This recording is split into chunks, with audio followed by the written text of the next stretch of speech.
We can actually just move down a little bit further south from Tampa to speak to our guest, Andy White, who is in Sarasota, joining us very early in the morning where you are. Thank you so much, Andy, for for being with us. Just firstly, just tell us, how was your night, and talk us through, because I believe that you experienced the eye of the storm actually passed through where you are. Talk us through, what on earth must have that been like?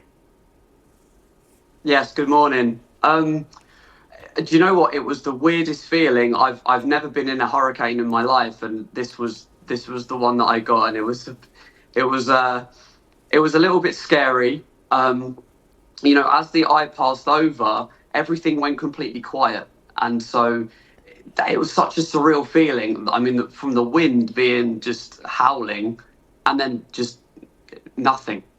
And then we went outside just for a brief moment, and everyone actually came out. We're all kind of looking up. You can hear the birds, but it was just so quiet, especially from what it was like 20 minutes before.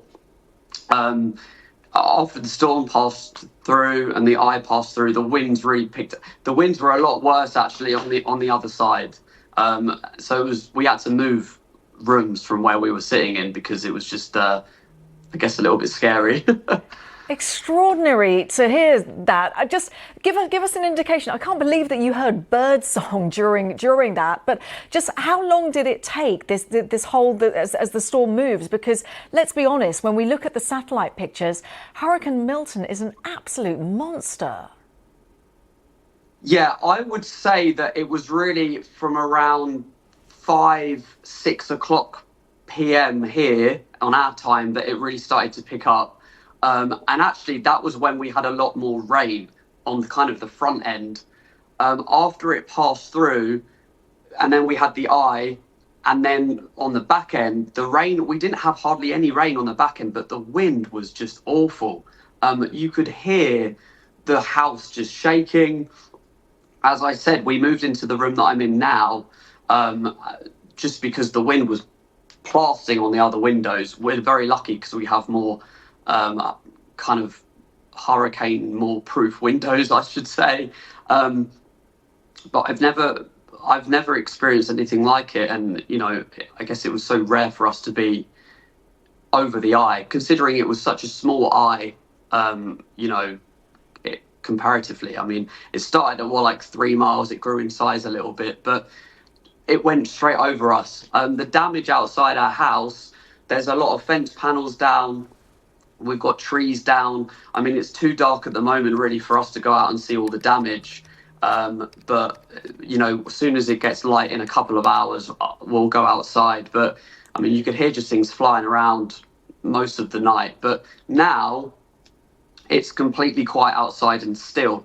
I mean, it's a little bit windy, but comparatively to what it was last night, it's nothing right now compared to what it was.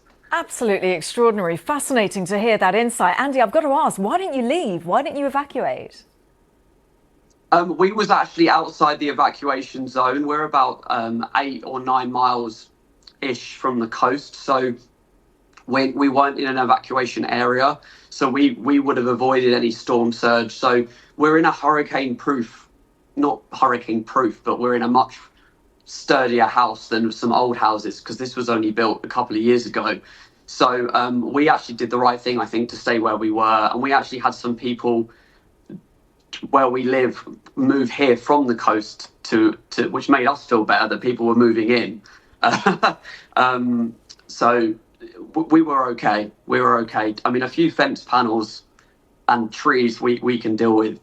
Good to hear it. Listen, Andy, when it gets light there, come back and tell us what on earth it looks like outside. But for the time being, Andy White in Sarasota, thank you very much for speaking to us and explaining just what it feels like to be in the eye of the storm.